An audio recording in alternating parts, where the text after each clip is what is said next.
Thanks for tuning in to the Drive On podcast, where we're focused on giving hope and strength to the entire military community. Whether you're a veteran, active duty, guard, reserve, or a family member, this podcast will share inspirational stories and resources that are useful to you. I'm your host, Scott DeLucio, and now let's get on with the show. Hi, everybody. Welcome back to the Drive On podcast. Today, my guest is Kalliope. She is a master trainer of Neuro-Linguistic programming, and she works to give people the tools to overcome their fears and bad memories. We're going to be talking today about how we can free ourselves from these fears and bad memories that we might otherwise have and keep holding us back. So welcome to the show. Why don't you tell us a little bit more about yourself and your background? Well, thank you so much for having me on your show, Scott. I really appreciate it. And thank you always for your service. And thank you for the service of all of your fans, for sure. It's something that I think so many of us hold dear to our heart, that there are people like you serving for our country and protecting our freedom. And in a similar way, I hope to do a similar thing in creating freedom in people's minds from what it is that holds them back. And specifically about bad memories or fears or obstacles that they face, challenges that they have that they just can't find solutions. So I basically give people the tools to ask the right questions so that they find their own answers, which is the most beautiful thing they can do for themselves, right? It's not someone telling them what to do, which I don't think anyone likes to be told what to do, except for when you're a soldier, you have to be told what to do, right? But and that's a good thing. But my personal history, I had a calling one day, like so many of you, and just had to do what I had to do, which was become a pro golfer, and that's where I learned all of these skills. That's interesting. It's probably a much different place to learn some of these skills that you've learned and that you're applying today than a lot of maybe your peers. I can't imagine too many of them started off as a golfer and then wound up finding them. So how did you find yourself getting into this from that path? Well, it's kind of a wild story, because I didn't grow up with golf. I grew up in New York City, and there aren't many golf courses around, and my family was not inclined to play. So I had a calling one day. I had to do it because it was the only ball I couldn't move from a stationary spot. Right? I was like really good at baseball, really good at volleyball, but I could not play this game of golf. I scored like 80 on the first hole, my very first time. And just had something in me. I woke up one morning and said, I have to do this. And so I started reading books and taught myself, but there's this one guy who wrote a book that everything I applied and did, it actually worked. I was getting better. And so at the end of his book, it said, if you want to get even better at your game, call me. So that's what I did. And within 5 days, I went from, scoring 150 in a round of golf to being a bogey player. And it's all because he taught me how to think successfully. That's interesting. And so now you're taking some of these lessons that you've learned along the way and having such a dramatic improvement in your golf game. I'm sure you can apply some of those lessons to other things in people's lives and how to think successfully and how to overcome some of the things that are holding them back. And so I'd love to hear more about that and how you got into what you're doing now. That's right, Scott. So basically, one of the things that Chuck taught me, that was my golf teacher, trainer, he said to me, there is no such thing as failure. There's only feedback for what you need to do next. And so whatever shot I took, it didn't matter so long as I learned from it. And with that attitude, it opened up a whole new world when he said, you think smart, and so does everyone else. You can think very quickly, very intelligently, provided you know what to do next. And so when you have the kind of attitude, no one is stupid, right? Because I didn't do well in school. I mean, I certainly had a lot more fun than I did studying while I was at school.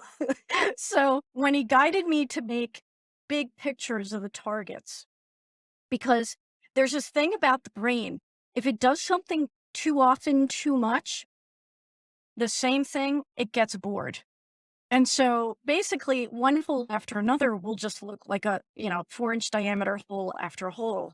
And so, in order to make it intriguing so that your body responds to the target to get the ball there, you got to put something there that embrace your mind to lead you there. It's like the brain works like a GPS, right? You plug in an address and it tells you where to go. And sometimes it even gives you different routes, right? Because there's not just one way of getting there. So the brain works the same way. Once you build a big target of what it is that you want to do in your life, somehow unconsciously, your brain will start taking you there. And a lot of times people are surprised that it actually happens. But that's the whole delight of it, the whole feeling of greatness, so that you feel better more of the time. So, if I'm hearing you correctly, it seems like you're almost tricking your brain into doing the things that you want it to do. And that sounds weird to say it that way because your brain is the thing that wants to do the thing because that's who part of you and your thought process and everything's coming from your brain. But you almost have to trick it into doing the things that you want it to do. Is that kind of along the lines of what you're saying? It's you can put it that way for sure. Yeah. It is kind of tricking it because you start building in pictures. It's like really creating your own movie inside your head of how it is that you want your life to be. And granted, things are going to happen that may prevent you from getting there as quick as you want. Everybody wants everything now, right? But the Yeah. truth is, it takes time and it takes work to actually do it and get it done. And so once we build something inside of our mind, a picture, even a moving picture of what it is that we want to accomplish, and it could be something as simple as cooking the right dish for yourself at night, or alternatively, a 3-year plan and how it is that you want your future.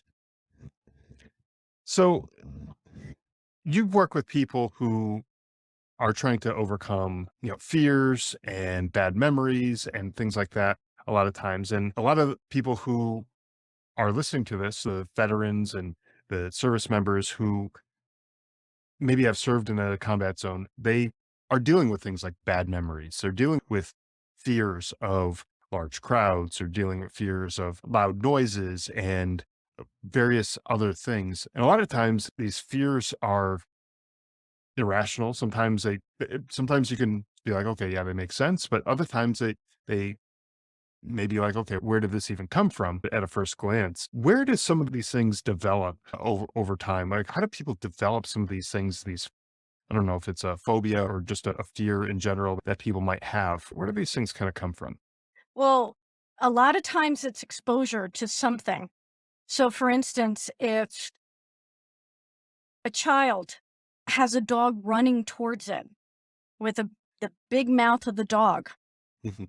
running in towards it, all they see is a big teeth and it running towards it, becoming closer and closer. Well, if something was coming in close to me like that, I'd be afraid too, right? The thing is that the child grows up to be an adult, but that picture remains as big as it was when it was a child and as an adult. And so what I have people do is actually shrink it down to the size of, let's say, a small coin. And when they do that, it changes what it is that they go through viscerally. So it changes how they feel about it. Now, for a lot of soldiers who come home, you know, it's absolutely wonderful that they serve the country and we're a soldier for the country to protect us. But it doesn't mean that when they come back that they can't be the highest ranked general of their own mind. Okay. So that they can start saying, okay, well, that's a loud noise, but it's the honking of a horn, right? I know that. Right. So, like, stop for a second and even lower the volume of the honking inside their minds. Because every thought that we have has structure. It's big or small, clear or vague, unfocused, or gray or color, bright. Every thought that we have has a structure to it. And so if there's a bad memory that comes to mind, if we shrink it, but then build in a better response, well, okay, I'm safe right now. I'm home. I'm like a block away from home. I'm 10 minutes away from home. All I have to do is call my partner or call my friend or call a coworker and say, "Hey, how you doing?" Just change the thought pattern, right? And it could be anything. You can even think of a watermelon. Yeah, and something, simple and silly like that, you can change, what you're thinking about and how you think about it. Because I know there are people, myself included, who have dealt with things that were traumatic. And they hang on to that trauma that they're continuing to deal with. And so when you come home and you are maybe driving by a construction site and there's a loud noise because, big something fell, or, there's hammering or a jackhammer or some loud noises that are going on, you got to be able to tell yourself that it's okay. You're safe. Like that jackhammer is not coming after you. That even though it may have loud noise, loud repetition kind of noises, it's not going to get you. It's over there. It's behind the wall. You're in a safe place. And so you do have to change that narrative inside of you. So how do you work with people to get them to change that focus from that fear-based thing where you're hearing those loud noises, whatever the fear may be? It could be anything. It could be heights. It could be, loud noises. It could be a dog running after you, like you were saying before, really anything. Yeah. How do you get people to change that narrative that they have inside of them so that it isn't such a huge issue? Okay, so I'm gonna say one thing about how it is that the brain works. It works in patterns, right? It's like all these highways inside the mind with every thought. Everything that you see, everything that you do, the brain doesn't know the difference between a memory, what it sees, or what it does. Okay, so it's all a pathway. And so when someone has a trigger like that loud noise, it may start that pathway, right? But the good news is that if the pathway starts, you can always reverse it. When you reverse it, it loses its meaning. So let's say, for instance, if you were to watch a movie and you would tap on the remote, so it goes in reverse, times two, times three, times four, the movie would make no sense, right? Right. Right? So the brain works in this oddly beautiful way that when you reverse a memory from its very end and reverse it, the pathway loses its power electrically, meaning the electrical impulses, they're called neurosynaptic pathways, because the brain is electric. It's built of these little spots along a pathway that are sending electricity along that pathway. And when you reverse that pathway, it it totally reverses the charge. So let's say you're somewhere and you hear a loud noise. Well, what if you just for a moment or saw something? If you for a moment just stop what you're doing, everything, so that you can even close your eyes or just keep them open, but deliberately. This is what, people often ask me, what's the opposite of fear? I don't think it could be love. A lot of people say that. But what I think it is thinking deliberately to change the fear, to reverse it. Okay. Because when you reverse it, you'll lose the fear.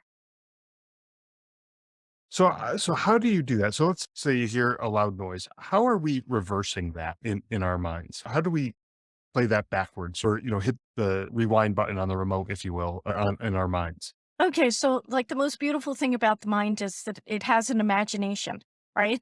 And you can create anything that you want. People do it all the time inside their minds. Oh, I can see that. Okay, so let's say, for instance, you're looking at a TV screen on your phone, right? You watch stuff on social media all the time. And what if you imagine yourself looking at the screen, but you go at the very end of the memory that bothers you, right? Whatever trauma that occurred, go to the very end of it and then tap on the rewind button as if you could see that movie going in reverse, and then black it out and then white it out. Okay. So Okay. so really you're using your imagination to create kind of a new memory based on that doesn't make a whole lot of sense. Well, Because it's backwards, right? that's it's and that's actually the next step. Once you white it out after you've reversed it, you build in maybe laughing about it. It's like, oh my goodness, what was I thinking? You Right. know, because it happened in the past. And the best thing about the past is that it's over, right? Right. And I think that's something that people do struggle with, is letting go of that past and recognizing that it is over.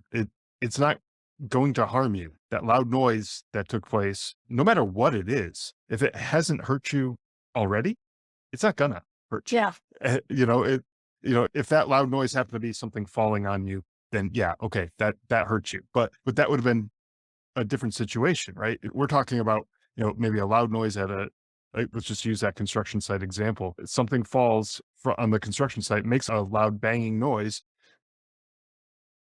It's not going to hurt you. It's done. It's right. over. It's in the That's past. right. And you can almost even laugh about it because maybe it was a funny situation that took place, right? Maybe, someone slipped on, a wet floor and knocked something over. And, not that they got hurt. That's not funny, but it's almost comical the way you would see it in a cartoon. And you could think of it that way, maybe, right? That's right. Absolutely. Anything to bring humor to it somehow, Right. because it's just a memory. In fact, all a memory is something in your imagination. It's not actually happening, right? Right.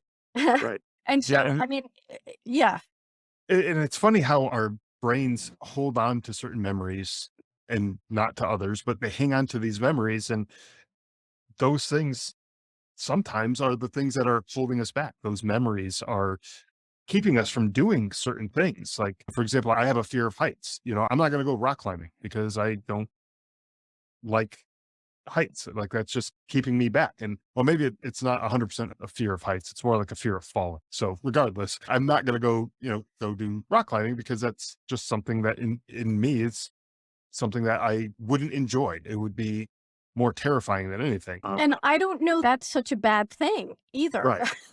You know No, what I and mean? yeah, and I've actually talked about this too with other people. And, I think about it like a fear of heights is actually sort of a healthy thing because if you're, you know, walking right up to the edge of a cliff on, a mountain or something like that, well, there is a possibility that cliff, gives out and you fall down the cliff and you die, right? Like that is a bad thing. So this is kind of a And that's a self-preservation thing, right? that is correct, and many fears need to be kept in order to maintain our safety. Like, Right. I live in New York City. I would not stand by the edge of a platform waiting for the subway. I just Makes would sense. not do that, right? Yeah. And nor would I stand on the rooftop of somewhere that does not have, a barrier to make sure that, not something weird's gonna happen, right? Right. So the idea is to maintain fears that keep us safe, but get rid of the fears that really prevent us from doing the things that we want to be doing that are safe, right? Okay. So, like for instance, let's say with the fear of heights, most people it is actually a fear of falling because instead of seeing themselves enjoying the view from the top, they see themselves falling off the edge, Right. right? Right. So, but there is some need for that because you do need to stand away from the edge maybe a couple of feet, right? 2, 3 feet, whatever it means to you to maintain your safety in order to enjoy that view from the top, you know?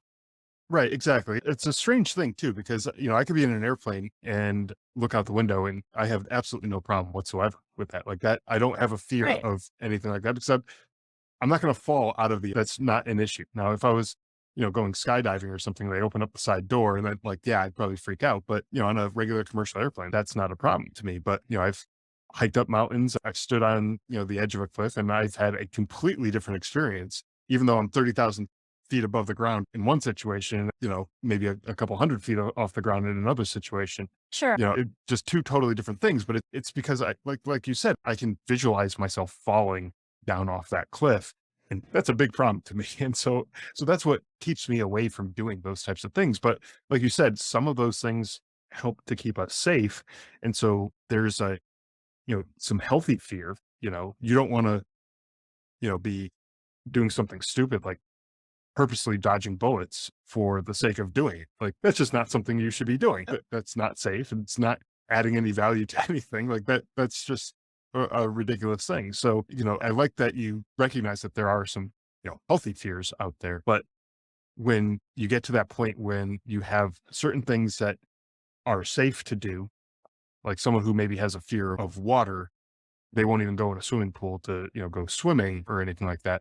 Like swimming is generally pretty safe. Like yes, people have drowned while they were swimming, but generally, if you go to a swimming pool, it's, 4 or 5 feet of water. It's pretty safe bet that you're not going to drown just being in the water, right? So if you have that fear of water, it's like you need to work on that memory to overcome whatever it is that's keeping you from getting in to the water in the first place, right? That's right. That's right. And so, if someone comes to me with a fear of water, let's say, I'm like, okay, so you can't even wash the dishes, or, wash your dog. And they're like, it's not that bad. And I'm like, okay, so you're not afraid of water all the time, which Right. sort of shrinks down the fear inside their mind. Somehow it like narrows it down. Well, okay, let's get to the specific point where you do have a fear. So Sure. it's actually swimming. And a lot of the time they do see themselves not having a good time, but something else bad happening, right? So Right. I have them reverse that memory of whatever it is that they're thinking and shrinking it and then building in a better response. But I do it under the right circumstance. They have to be relaxed, they have to be stress free and happy Okay. for it to Well, work. yeah, and that's, I think, interesting too, because we're talking about a lot of this stuff, and I know there's probably some people who might be listening to this who want to try to attempt to do some of this stuff, maybe in their own life or with somebody that they know who might be dealing with some sort of fears or other negative thoughts that they might have in the back of their mind. But it's important to know that this probably isn't the best thing to do if you're in like a high stress situation or whatever. Like you might want to, take a step back and kind of calm yourself down to get to that point where you are able to receive this in a positive way, right? That's right. And some of the time, an instant way to calm yourself down is to do deep breathing because too often anxiety is developed because people keep breathing in, they keep in taking in breaths, but they never breathe out. And so when they Right. start breathing rhythmically, it actually, you can go to a cardiologist and if he puts a blood pressure cuff on your arm, you can see visibly how the blood pressure decreases with deep breathing.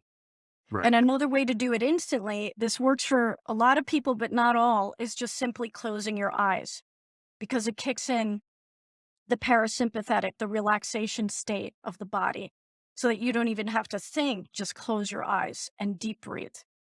Okay. Yeah. So those two things are great tools to have in your toolbox to help you calm yourself down immediately in that moment of high stress and anxiety where you are feeling a little bit maybe out of control and you want to kind of calm yourself down a little bit. Those That's those right. two I think are good tools that you can use. And there's resources out there for people who maybe aren't familiar, deep breathing and the various techniques that go along with that. But even something just as simple as closing your eyes could be good enough for some people that it will help to reduce it in the short term. And make sure you're in a place where you can do safely. You're not driving, Right. right? Yeah.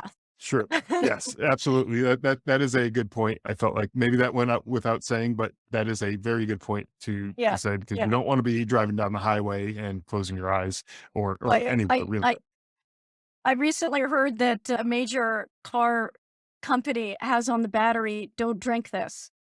As if you would you would actually think to drink a battery, but, they have to put that sort of thing on there. They don't put those warning labels, like any warning label that you see on things like a hair dryer, like don't use this near water or whatever.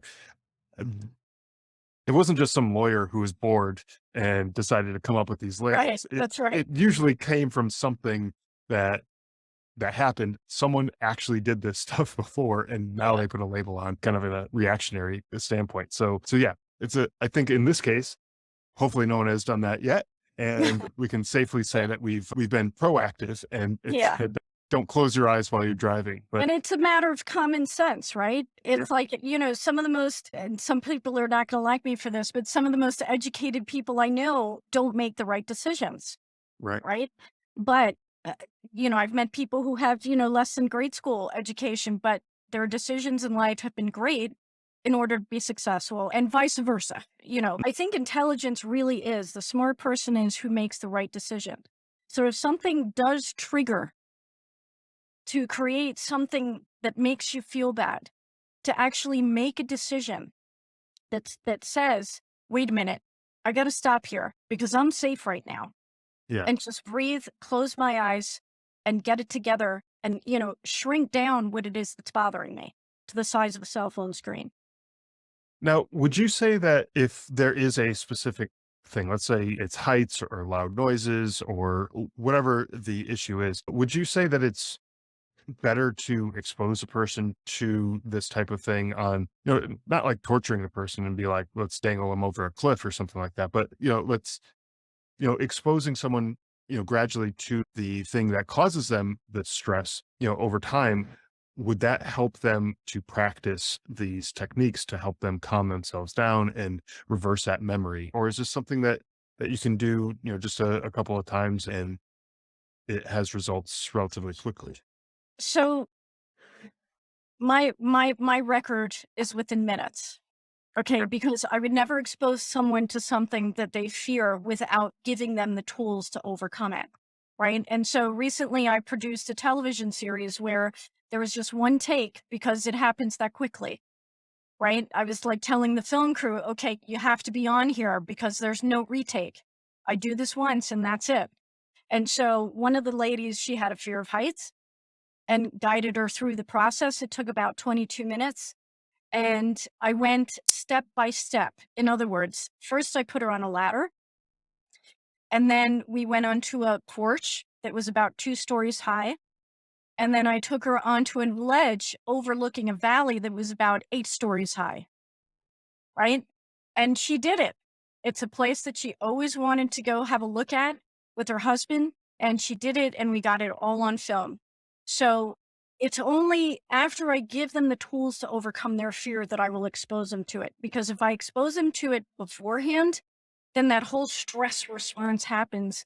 And it's real difficult to cut through that in order to make the change.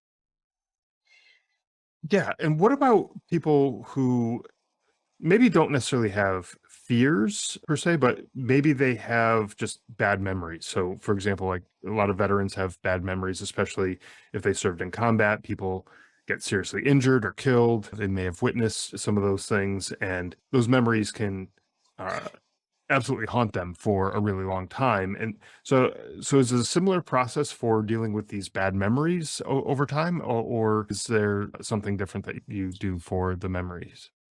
So very similarly. Okay. And really the only experience I had, it was right after September 11th. I volunteered for 2 weeks after at Ground Zero, the first 2 weeks, and saw things that I thought I'd never see myself, right? Especially in New York City. And for a couple of years after that, and even more time after that, I would get visions of what it is that I saw there. Mhm. And so it was a daily practice for me to shrink this stuff. Okay, because I wasn't as good as it at it then that I am now in terms of guiding people and able to do it. It's like anything else in life. The more you do it, the better you get at it, right? Sure. And so with bad memories, when we shrink them down, literally to like the size of a cell phone screen or a small coin, and start blinking them black and white until they go totally white, the memory changes its structure inside the brain. Now, you may think about it again, but it's like no big deal, Okay. you know? And that's the point where I want people to get to, because some bad memories have actually taught us something that we need to remember in order for them not to happen again. Right. And Right. so, it can very easily happen so that, you go to the very end of, let's say, an experience you had in the past or anybody had in the past, and go to the very end of it and reverse it so that you see all the like scrapple from the airplane going through the sky back to the airport that it came from, to the factory where it's disassembled because it was once assembled there. It's disassembled. And then all the material that made that plane goes back into the ground where it came from. Okay. So you're reversing the whole Literally, memory, exactly. everything from start or from end to the beginning. That's right. And so, I mean, I have to say there are times when I see images of the Twin Towers, I won't look at it. Because I don't want to keep going through shrinking it and reversing it. It's like sometimes it is better to just avoid it, right? Sure. Sometimes. Okay, not all the time, and you can't help it sometimes. It's going to happen. That's life. We're getting images from all over the place. Right. So, that being said, any bad memory can change so that you can at least remember it, but not have that intense feeling associated with it. Yeah, and I think that's an important point there is that you'll still remember the memory. This is not reversing it to the point where it's erasing your memory altogether. It's getting it to the point where it's not having a control over your life that's preventing you from doing certain things that you may want to do. For example, like with you in the Twin Towers, you may not want to be remembering the towers for whatever reason, and everyone has their own unique situations that they are dealing with, right? But there may be no value added to having that memory, right? They've collapsed, they're gone. Remembering them, yes, remember what happened that day, but seeing that vision isn't necessarily helpful, so it's okay if you avoid that maybe. That's But right.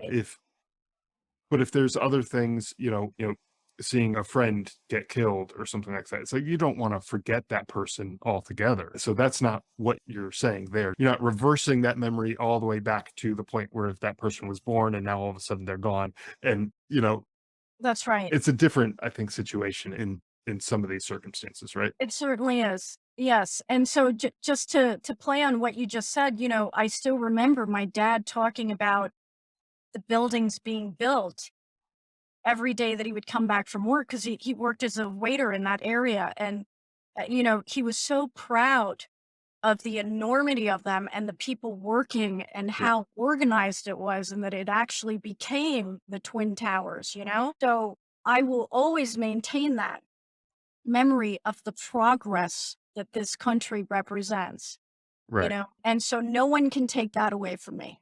And that's a positive memory that you have of this. And so that could be the overwhelming emotion that you have about the vision of those towers. So if you see a picture or a video or something like that, and the towers are in there, you can think about the progress and the That's right. And success now and all that stuff, right? and now we have the Liberty Tower, right? Right, That's what we have now. We've right. replaced it the same way I'm suggesting people replace their bad memories with new and better stuff. And I think that's actually a really good example because there were these two towers that were great.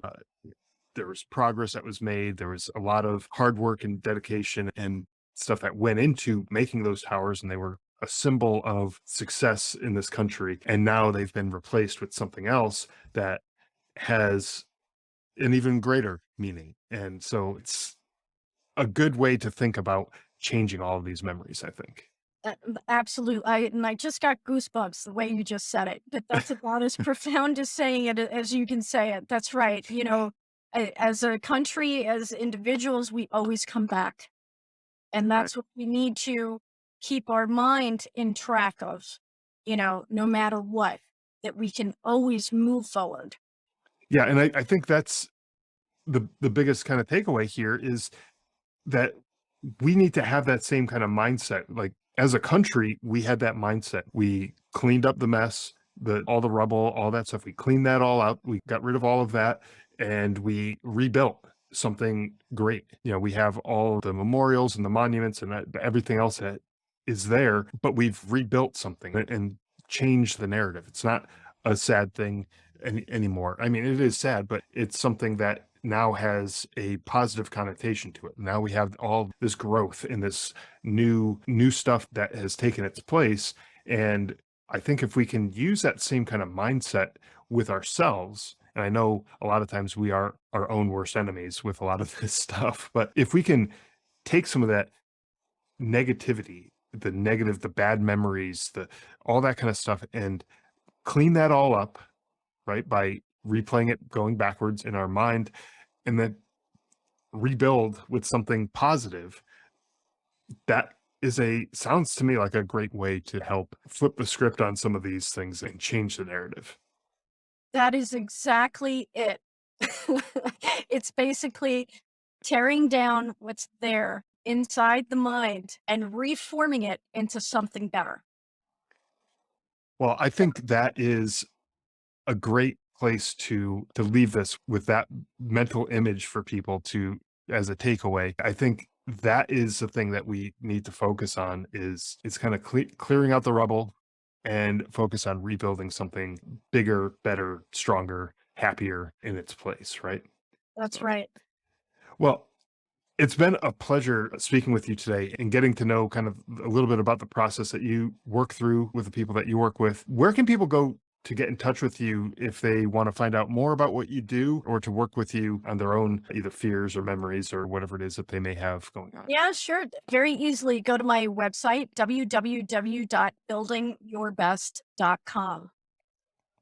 Excellent. And I will have that link in the show notes. Is there anywhere else that people can go? Well, I was just going to say if they want a phone number, but the phone number's on the website. So it's all Okay, there. perfect. Yeah, and so I'll send a link or have a link in the show notes for your website. So anyone who wants to get in touch, please reach out, check out the website and learn more about, what it is that can change in your own mind as far as the different, techniques and processes that we talked about today. So thank you again for your time and for coming on and sharing what it is that you do. Well, thank you, Scott. And it's been a privilege. Thank you so much for serving. Thanks for listening to the Drive On podcast. If you want to support the show, please check out Scott's book, Surviving Son, on Amazon. All of the sales from that book go directly back into this podcast and work to help veterans in need. You can also follow the Drive On podcast on Instagram, Facebook, Twitter, LinkedIn, YouTube, and wherever you listen to podcasts.